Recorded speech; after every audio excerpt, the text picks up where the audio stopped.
एक चीज तो तय हो गई थी कि विजय को बहुमत साबित करने में कोई खास दिक्कत नहीं होने वाली है।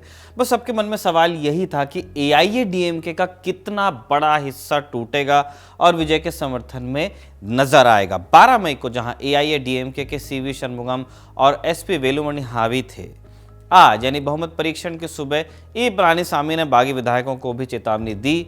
कहा कि विजय को बैक न करें। उन्होंने मुख्यमंत्री जोसेफ विजय पर यह आरोप भी लगाया कि उनकी पार्टी ने एआईएडीएमके के विधायकों को कैश देकर टीवीके के फेवर में वोट देने के लिए प्रलोभन दिया। एक तरफ जहां लीडर ऑफ ऑपोजिशन और टीएमके नेता उदयनिधि स्टालिन विजय को यह सलाह दे रहे हैं कि वो रील की दुनिया से बाहर आए, गवर्नेंस पे ध्यान दें, वहीं दूसरी तरफ एआईएडीएमके उन्हें अपरिपक्व नहीं बल्कि एक शातिर नेता मान रही है, जिन्होंने उनकी पार्टी के आधे विधायकों का वोट अपने पक्ष में कर लिया है। जब टीवीके को यह डर था कि डीएमके के साथ गठबंधन में लड़ी कांग्रेस, सीपीआई, सीपीएम, वीसीके और आईयूएमएल के किसी विधायक का सपोर्ट अगर न मिले, कोई धोखा दे जाए, तो उन्होंने एआईएडीएमके के 20 से ऊपर विधायकों का बैकअप भी रखा। फ्लो टेस्ट के बाद ये सवाल उठने शुरू हो गए हैं कि एक नई तरह की राजनीति का सपना दिखाकर तमिलनाडु का दिल जीतने वाले विजय ने सीएम बने रहने के लिए क्या पुराने तरीके का सहारा लिया है, जिसे हॉर्स ट्रेडिंग कहा जाता है। तमिलनाडु विधानसभा के फ्लो टेस्ट में आज क्या कुछ घटा और इसके क्या राजनीतिक मायने निकल सकते हैं, उस पर हम बात करेंगे। नमस्ते, मैं हूं निखिल और आप खबर गांव देख रहे हैं। 12 मई को दिन भर मीडिया रिपोर्ट्स में यही सामने आता रहा कि शनमुगम और वेलुमणि के नेतृत्व वाले 30 विधायकों का एक गुट बना है, जिसने बहुमत परीक्षण में विजय को सपोर्ट देने का ऐलान किया। ये बात खुद शनमुगम ने मीडिया को कही थी, लेकिन सवाल यही था कि क्या उतने विधायक उनके साथ जाएंगे भी, या पलानीसामी का अनुभव आखिरकार उन पर भारी पड़ जाएगा। तो बहुमत परीक्षण के नतीजों से यह स्पष्ट हो गया है कि 30 तो नहीं, लेकिन आधे से ज्यादा यानी कम से कम 24 विधायकों ने एआईएडीएमके के आधिकारिक स्टैंड के विपरीत जाकर विजय को वोट दिया। थलपति विजय की सरकार को 144 विधायकों का समर्थन मिला। उन्हें पहले समर्थन देने का ऐलान कर चुके कुल 119 विधायक सदन में मौजूद, लेकिन एआईएडीएमके के बागी गुट ने इस संख्या को 144 तक पहुंचाया। एआईएडीएमके के 22 वोट विजय के खिलाफ पड़े और बचे एक विधायक ने वोटिंग में हिस्सा नहीं लिया। पलानीसामी के नेतृत्व में एआईएडीएमके के आधिकारिक गुट ने व्हिप जारी किया था कि सभी एमएलएस को टीवीके सरकार के खिलाफ वोट करना है।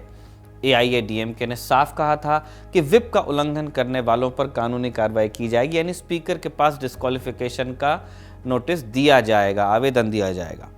अब ऑब्वियसली क्योंकि सबसे बड़ी पार्टी वही है, अब स्पीकर जो कि टीवी के सबसे बड़ी पार्टी बनकर उभरी है, विजय की पार्टी, तो इसी पार्टी से हैं और ये देखने को मिला है, जैसी कि परंपरा चली आ रही है, कम ही उम्मीद है कि वो एआईएडीएमके के इन बागियों को अयोग्य ठहराएं।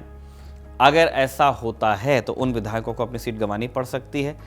डिस्क्वालीफाई होने से बचने का सबसे बढ़िया तरीका उनके पास यही होगा कि 2/3 यानी कि 32 विधायक एक साथ आ जाएं, या तो टीवीके में मर्ज हो जाएं या पूरी एआईएडीएमके को वो क्लेम कर लें, एक अलग फैक्शन बना लें अपना। व्हिप उल्लंघन जो है जिसकी हम बात कर रहे हैं, जिसके लिए डिस्क्वालिफिकेशन के लिए पिटीशन एआईएडीएमके की तरफ से जाएगी, ये तय है। ये डिस्क्वालिफिकेशन का एक आधार बनता है, ये रूल नहीं है कि अगर आपने व्हिप का उल्लंघन किया तो आप डिस्क्वालीफाई होंगे ही। डिपेंड करता है कैसी व्हिप है, 2 लाइन 3 लाइन। स्पीकर के पास जब ये मामला जाता है तो वो इसकी फिर सुनवाई करते हैं, उनका अपना जुरिस्डिक्शन होता है।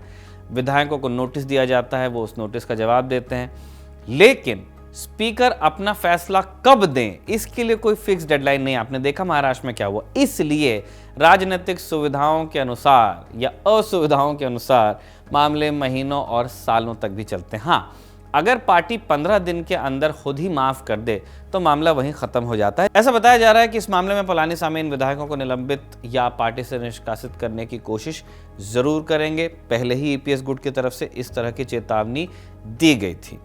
अगर ये पार्टी से निष्कासित होते हैं, जिन्होंने टीवीके को वोट दिया है, तो ये पार्टी के सदस्य नहीं रहेंगे, लेकिन विधायक बने रहेंगे। विधायक तब तक बने रहेंगे जब तक डिस्क्वालीफाई नहीं हो जाते। सबसे बड़ा सवाल यही है कि क्या पार्टी कार्रवाई करेगी, क्या एआईएडीएमके का जो नेतृत्व है पलानीसामी, वो इतना कॉन्फिडेंट फील कर रहे हैं कि इतने सारे लोगों को नोटिस दे दें।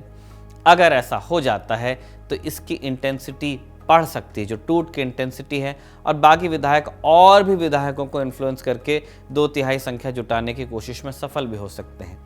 ऐसे में विधायक षणमुगम के डोमिनेंट ग्रुप के साथ आकर सरकार का हिस्सा बनना ज़्यादा पसंद कर सकते हैं या बाहर से समर्थन देना पसंद कर सकते हैं। मगर फिलहाल ईपीएस गुट बागियों को माफ करने का कोई संकेत दे नहीं रहा है, कोई प्रकट संकेत नहीं दे रहा। उल्टा वो बागियों को अलग थलग करने और पार्टी पर अपना कंट्रोल बनाए रखने की कुछ अंतिम कोशिशें कर रहे हैं। ये कई लोगों ने कहा था कि एआईएडीएमके का जिस तरह का प्रदर्शन रहा है, जिस तरह के संबंध उसके केंद्र से हैं, उनके जो एनडीए में साथी हैं बीजेपी, इन सारी चीज़ों को देख करके लोग कहते थे इलेक्शंस के बाद से कि एआईएडीएमके इम्प्लोड करेगी। पलानीसामी वैसे भी स्ट्रगल कर रहे थे पार्टी पे अपने कंट्रोल को लेकर के, अब वैसी चीज़ें हम देख रहे हैं। पलानीसामी ने कहा था कि पार्टी की जो व्हिप इशू हुई है उससे सारे विधायकों को अवगत करा दिया गया था। हमारा जो ऑफिशियल रुख है उसको जानने के बाद भी इन लोगों ने कहा कि वो सत्तारूढ़ सरकार का समर्थन करेंगे, टीवीके का। उनका ये भी कहना है पलानीसामी का कि ये सरकार, विजय की सरकार, कुछ विधायकों को मंत्री पद और बोर्ड में जगह देने का लालच देकर बनाई गई है। मंत्री बनने के लालच में इन विधायकों ने पार्टी के नेतृत्व के आदेशों का विरोध किया, कानून और न्याय दोनों के खिलाफ बताया है इसको। अब जो पलानीसामी का बयान है उससे पार्टी का रुख समझ में आता है कि वो कार्रवाई के मूड में हैं, लेकिन कौन सी पार्टी? जितनी पार्टी पर पलानीसामी का काबू है। अब पार्टी में पावर सेंटर्स बन गए हैं अलग अलग। टीवीके को बहुमत परीक्षण में कुल 144 वोट मिले, मगर विजय के खिलाफ सिर्फ 22 वोट पड़े, क्योंकि डीएमके के 59 विधायकों ने सदन से वॉकआउट किया और वोटिंग में हिस्सा नहीं लिया। डीएमके अभी वेट एंड वॉच स्थिति में है कि विजय किस तरह के लीडर साबित होते हैं, श्रूड लीडर, शार्प लीडर साबित होते हैं, या फिर एक ऐसी उम्मीद साबित होते हैं जो फुस निकलती है।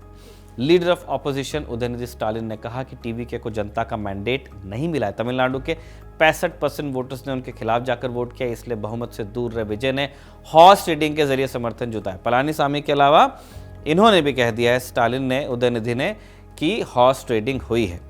उन्होंने ऐसी पार्टियों से समर्थन लिया, आगे उदयनिधि कहते हैं, जिन्होंने विधानसभा का चुनाव डीएमके के साथ गठबंधन में लड़ा, जैसे कांग्रेस, लेफ्ट, वीसी के आईयूसीएल। जब इतने से भी काम नहीं बना तो उन्होंने अन्ना डीएमके के विधायकों को लालच देकर अपने पक्ष में किया। सदन में विश्वास मत के दौरान उदयनिधि स्टालिन ने डीएमके के विधायकों के साथ वॉकआउट करते हुए कहा कि यही आपका क्लीन गवर्नेंस है क्या?